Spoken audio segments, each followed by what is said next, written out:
ঘুম ঘুম নিঝুম মন কুয়াশায় বইছে ওই যে মেঘের নেশায় অবাক আয়না ঘুম ঘুম নিঝুম মন ধোঁয়াশা আজ সে বুনছে কোন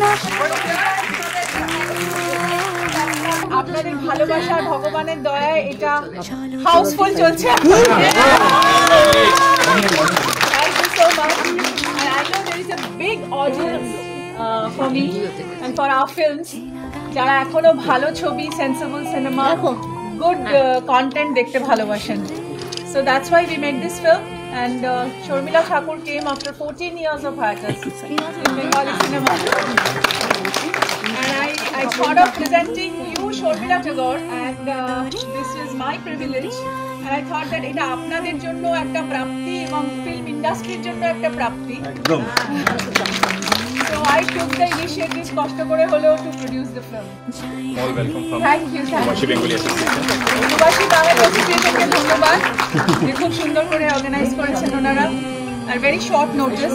thank you so much. And I think আপনারা একটু বলুন কেমন লাগলো। ম্যাডাম, এটা আমাদের ঘরে আজকাল হচ্ছে, মানে আমাদের প্যারেন্টসদেরকে তো দেখছি, so they are also facing the same issues. So আমাদেরকে কোঅপারেট করতে হবে। আর তুমি খুব ভালোভাবে মানে মাকে যেরকম দেখছিলে, সো আমার মানে হার্ট টাচ হয়ে গেছে যে আমাদেরকে এরকমই করা উচিত। রিয়েলিস্টিক মুভি, খুব realistic movie. We can relate. কলকাতায় যখন পোর্ট্রে করা হয়েছিল শর্মিলা টেগোরকে, যখন মানে ফ্ল্যাশব্যাকে দেখানো হচ্ছিল, সেই সময় যে বয়সটা দেখানো হচ্ছে মনে হয় একটু ইয়াং করলে আর একটু better, right? No, because that's the মানে ওইখানে ডিরেক্টর একটা ইন্টারেস্টিং মানে ইমেজ দেখিয়েছে শর্মিলা ঠাকুর। because শর্মিলা ঠাকুর মানে এই বয়সে থেকে she is thinking about the past, so her other characters are all young, but she is in the present এই মুহূর্তে, বাট ওই পাস্টটা উনি ভাবছেন। তো সেই জন্য ওইটা একটুখানি অন্যরকম ভাবে ডিরেক্টর করতে চেয়েছে। তো এটা একটা interesting gimmick in the film. আর আই থিঙ্ক অনেক ব্যাক এন্ড ফোর্থ আমরা করেছি মানে পাস্ট এন্ড প্রেজেন্ট নিয়ে, because we want to hold on to our past, isn't it? আমরা পাস্টকে নিয়ে কিছুটা হলেও তো থাকতে চাই। ফটোগ্রাফি আর এডিটিং এর জন্য অসাধারণ। Thank you so much. আমি নিশ্চয়ই আমার টিমকে বলবো, বিকজ আমাদের রবি আইগিরি যে ক্যামেরাম্যান মানে আমাদের যে ক্যামেরা করেছে, he is a very professional cameraman and উনি নেটফ্লিক্সে অনেক কাজ করছেন এই মুহূর্তে। মিউজিক কিরকম লাগলো? Thank you so much. Thank you Kaushik da আর পুরো টিমকে যারা এত অল্প সময় এটা পুরোটাই অ্যারেঞ্জ করলেন আপনারা। থ্যাংক ইউ আমার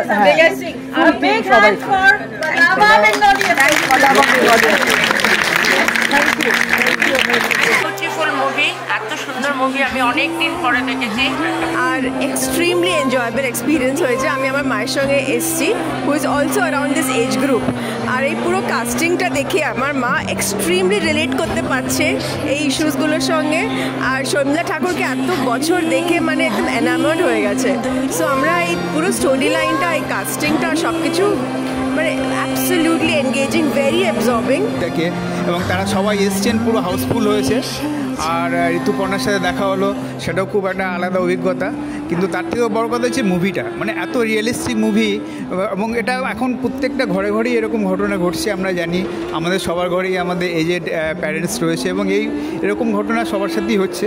কিন্তু মুভিটা যেভাবে বানিয়েছে, তার আবহ সঙ্গীত, তার যে বারবার ফ্ল্যাশব্যাকে চলে যাওয়া, বিশেষ করে কলকাতা এবং উত্তর কলকাতার যে অলিগলিতে যে স্মৃতিগুলো দেখানো, আমিও মানে মুভির সাথে সাথে আমি আমার অতীতকে ফিরে পেয়ে গেছি। আমরা নর্থ কলকাতার ছেলে, এবং এই মুভি থেকে আমরা নস্টালজিক হয়ে পড়ি। মুভিটা সত্যি খুব নস্টালজিক, যেভাবে অতীতকে দেখি, যে টাইম মেশিনের পিছনে গিয়ে আবার সময়কে দেখানো, আমিও যেন আমার ছেলেবেলাকে ফিরে পেলাম, আমার সেই কলেজ লাইফকে ফিরে পেলাম। খুব ভালো মুভি হয়েছে। মুভিটা কেমন লাগলো একটা সামারাইজ ভার্সন দাও। মুভিটা তো অসাধারণ। আমার তো মনে হয় এই যে আমরা বলি না living in past, we all live in past. Maybe it is a pre dementia what they wanted to make it, but don't we all live in past? Don't we love thinking about past?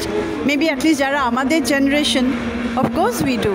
And আমার যেটা সব থেকে ভালো লেগেছে একটা জায়গায় উনি বললেন যে বাবার লেখা কিছু পুরনো কাগজ বাবার হাতের লেখা আছে, মানে it is such a touching moment and this things do exist and I think we will go ahead in life blending past with future and with present. Amazing movie. বহু দূরে লাইফ টাইম মেমরি আপনি আমাদেরকে দিয়ে গেলেন বাঙালিদেরকে, so we will remember this always ma'am. Thank you and Bumbada, Bye and lots of love to everyone. Thank you. Hey